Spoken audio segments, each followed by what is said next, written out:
the Studio Cuts podcast with Taylor with WRRV. This is the Studio Cuts podcast. Hey, it's Taylor from 92.7, 96.9 WRRV, and the Studio Cuts podcast is where we interview artists that were featured on Sunday Studio Cuts, our new music show on WRRV. Today, we're hanging out with Dayglow, who just released their new album, Harmony House. Where are you at right now?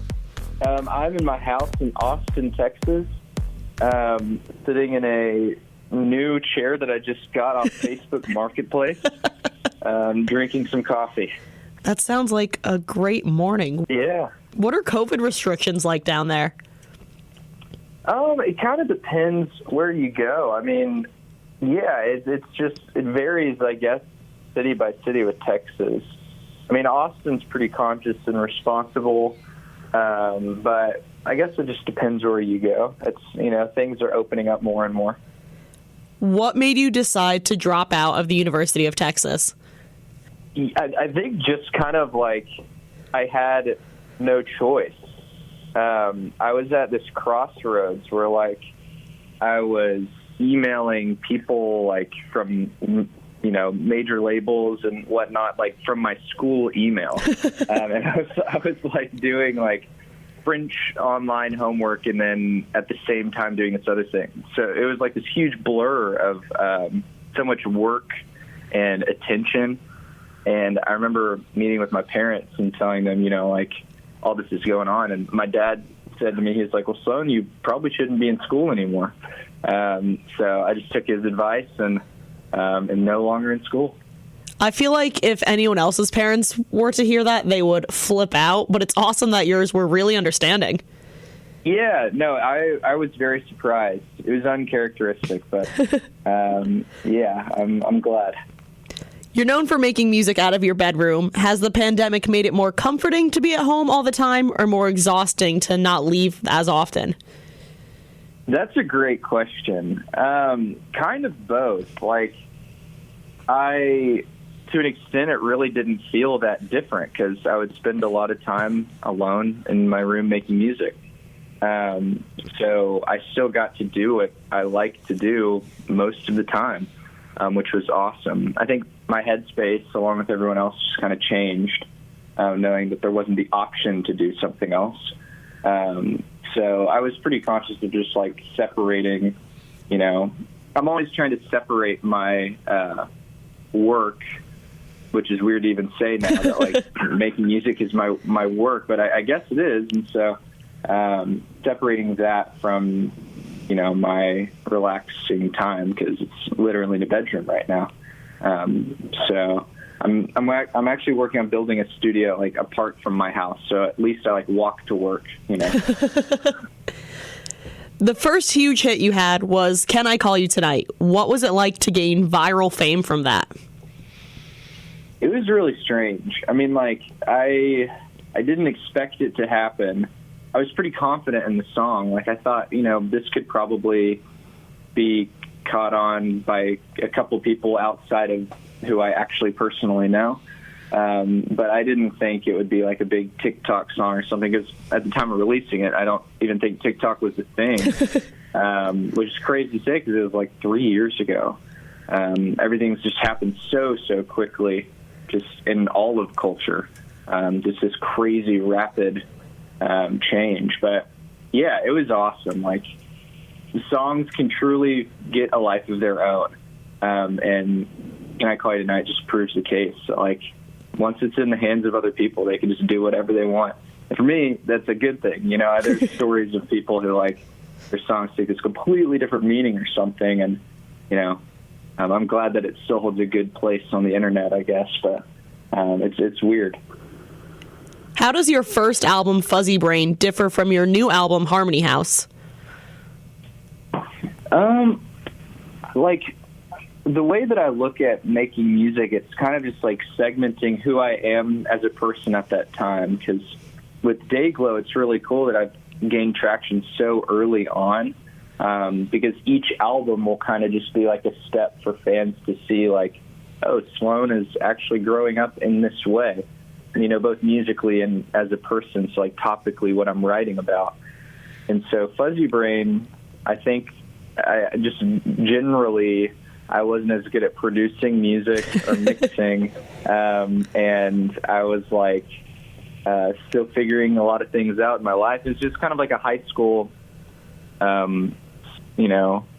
At least that's the way that I look at it. I don't think it's like music for high schoolers or something, but it's just kind of like the timepiece of who I was when I was 17 and 18 and what I was listening to at that time. And Harmony House is kind of just who I am, right now, and all the influences that I'm being, drawing from. Can you tell us some of the inspiration behind Harmony House? Yeah, I was listening to just a lot of 70s and 80s pop music.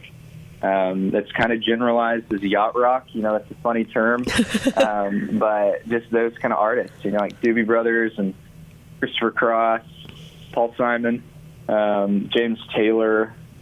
Yeah, just like 70s and 80s pop music. And Harmony House was written pre-COVID. Did the pandemic change the sound or really anything on the album? Yeah, so I had written pretty much everything by time, COVID became a thing. I had like pretty much finished it. I mixed the album myself, which I did pretty much all of that during the lockdown. So that was nice to have a lot of time and attention, and I got to pay a lot more attention and detail to the album than I think I would have, which maybe is a bad thing. I don't know. I definitely drove myself crazy with some of the songs, just like mixing things that nobody would notice.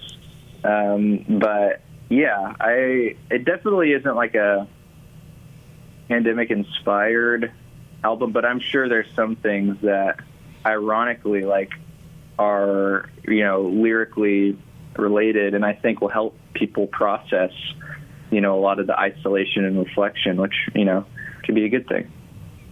The first single off of Harmony House was Close to You. What is the story behind this song? Yeah, so Close to You, I wrote after just listening to a bunch of 80s duets. There's this one song specifically, On My Own, Michael McDonald and Patti LaBelle, On My Own. And it's such a good song. And I was thinking about how nobody does duets anymore.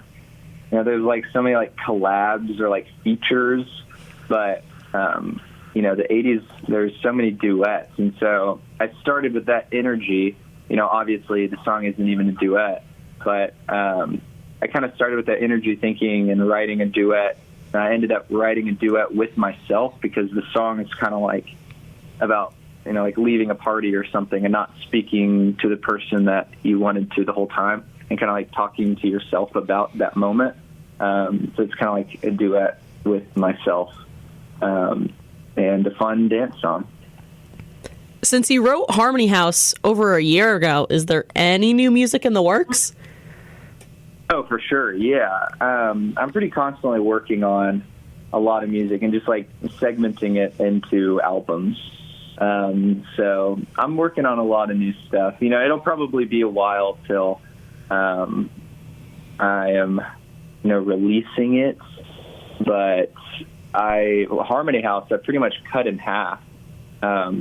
So I kind of have plans probably to release a B-sides or demos or archives type album, hopefully in the future. So that'd be cool. So I got a lot of music. That is exciting to hear. Yeah.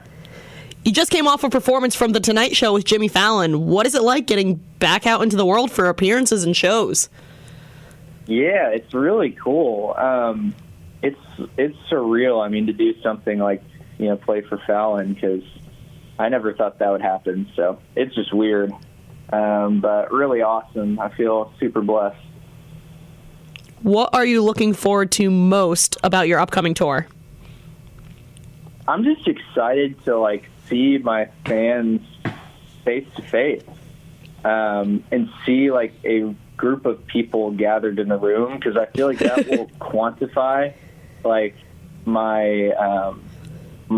success, I guess, because right now it just feels so abstract. We're I'm seeing these numbers rise on a screen, but, it just doesn't really feel real, and I like message fans and stuff, but it just, it's just different when you actually connect with people and you play a song and the room cheers, or cheers louder. They're singing with the lyrics, and there's just this connection that I think music needs.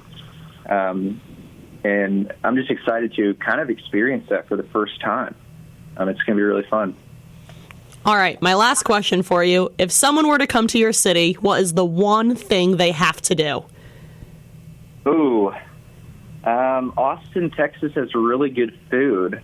I mean, Tex-Mex is just awesome. It's, it'll probably hurt your stomach, but it's always worth it to just go to get some Tex-Mex. I'm trying to think of a good Tex-Mex restaurant to go to.